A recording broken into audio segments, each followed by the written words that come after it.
Hi witches, so today I am headed to a metaphysical store that is near me because I need some ingredients for the spell jar that we're working on today. So today is going to be all about like using everything that we've talked about so far to create an actual spell. So this one is going to be for like peace, like peace of mind, self-love, and I'm gonna walk you through everything, but I just wanted to say hi and give you an intro so you kind of know what we're talking about today. Later in the video, I'm going to show you what I got, and then also I am going to show you guys like how I went through like the actual ritual portion of it. So enjoy another voiceover, hopefully it works, and yeah, I'll see you guys in a little bit. Bye. Hey guys, so I just got back from the store and going to like the little metaphysical store near me. I mean, near is kind of relative, it's like 20 minutes away.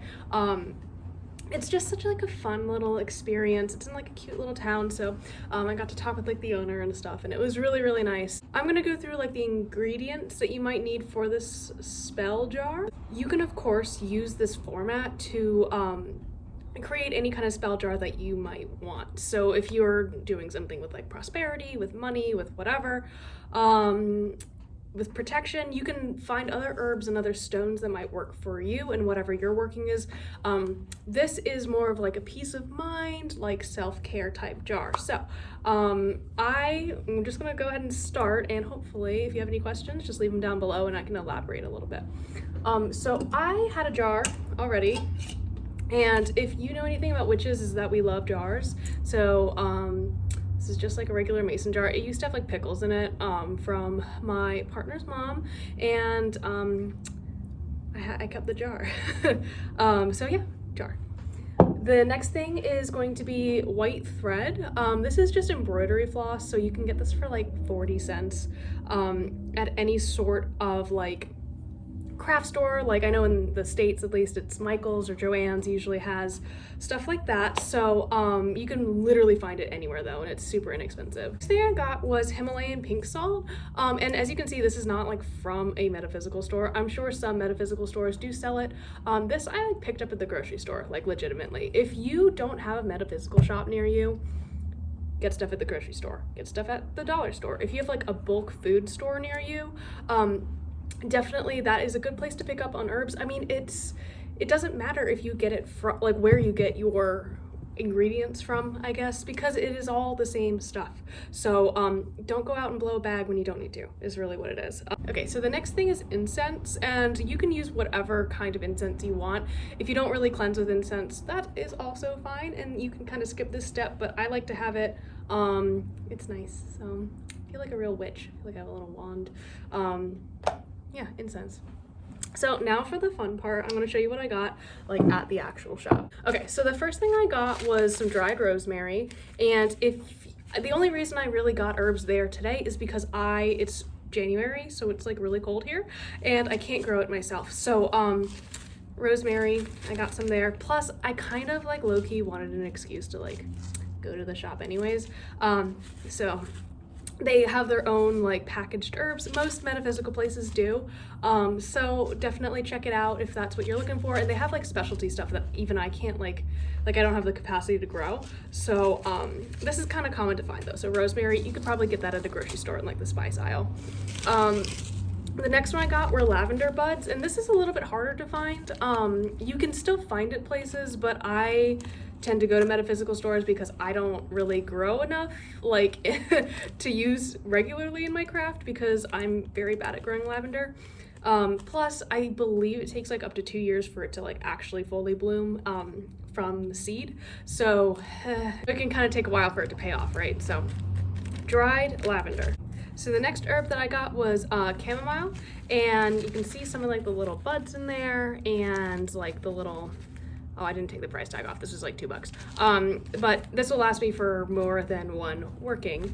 And I, again, don't really grow chamomile. I think like I saw somewhere on Instagram that like if you can't find herbs, or like you don't really want to like, if you don't have like a metaphysical store you can go to, like a witch store or whatever, you can just like get tea bags, because it's pretty much just the same thing as long as you read the ingredients on the back. So there are a lot of versatile ways to do this. I'm just being extra because I wanted to. From there, I got 4 different stones that I'm gonna put in there, so 4 different crystals. I got calcite, which is this like blue, no, I knew I was gonna do this too. This is howlite. This is like the this like kind of bluey white stone, and this is to like promote like calmness and cleansing the energy in your house, and also just like grounding you. I got rose quartz to promote self-love.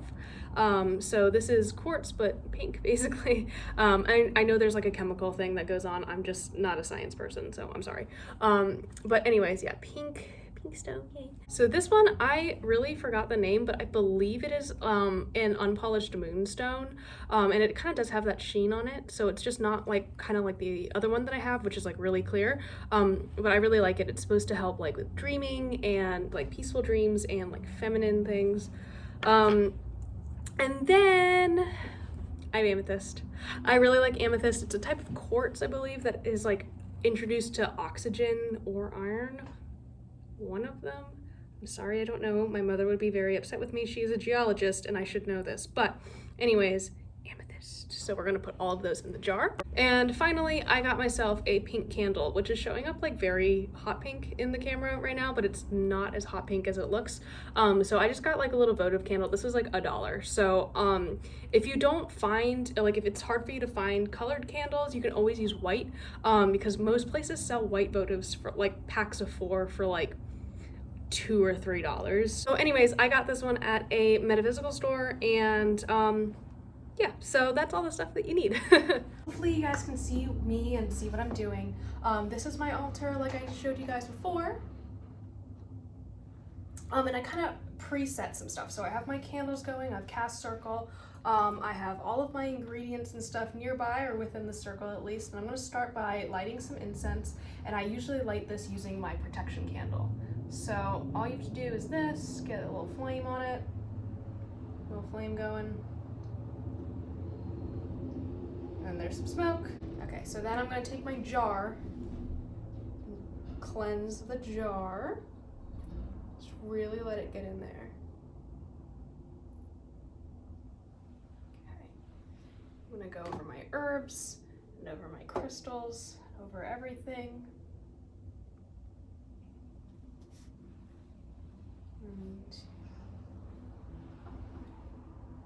Okay, so once your jar has been cleansed, take your pink salt and fill in like a quarter of it. So I'm just gonna go ahead and go like that. Hopefully you guys can see what I'm doing.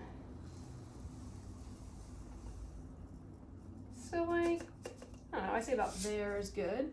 Just kind of level it out. And then on a piece of paper that I quickly tore up because I don't know where my scissors are, take this and a pen and write down your intention for the jar. So for this one, I'm gonna write down, this is a peaceful space, because this is going to be part of like a self-care altar. And I want this to like really imbue peace and prosperity, or peace and like peace of mind, right? So I don't know if you can read this, hopefully you can. This is a place of peace. My handwriting is terrible, and all I'm gonna do is fold it up like this, and it's charged with my intention.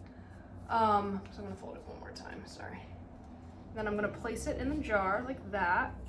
You can bury it if you want, but really what we're gonna do next, in here, I hope you guys can see, I mixed the chamomile, the rosemary, and the lavender in with more of that pink salt.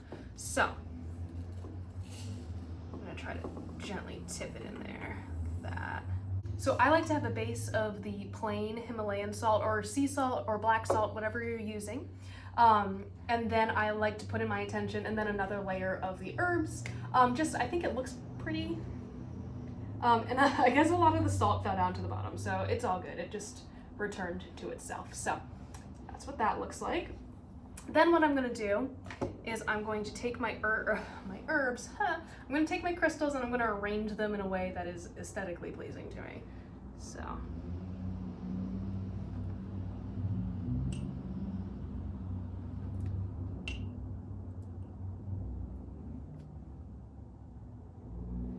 Grab some scissors. I'm gonna take my white thread and I'm gonna wrap it around the jar 13 times.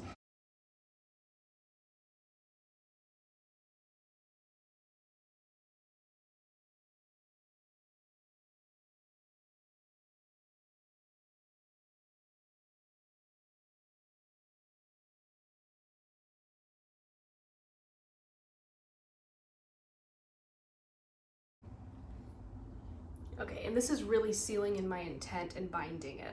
So that's why I'm tying it together with the string. So then I'm gonna just tie a little knot, that, do that. Sorry, you probably can't see that, but I'm just tying a regular knot. And if you wanted, you could put maybe like a little charm or something if you're invoking like a god or a goddess. I tried to put my knot on the more aesthetically pleasing side of the jar, but you can do it on whatever side you would like. Okay, so from here, I'm gonna take my pink candle and I'm gonna light it again with my protection candle. You know, I just feel like that really transfers some energy and gives it a little bit of an extra oomph. And then I'm just gonna sit it right on top. And the goal is for the candle to, I'm gonna leave this here for like a couple hours, so I'll check in with you guys tonight. And the goal is to have the candle melt completely down the sides of the jars, just really sealing everything together. So I'll see you guys in a couple hours. Guys, so here is the final product. I ended up pressing in a protective amulet that is very personal to me. At the top, you can see the candle like really was not that pink, and it just kind of melted down the sides. All the crystals are in there, probably not in the same place because I picked it up and knocked everything around.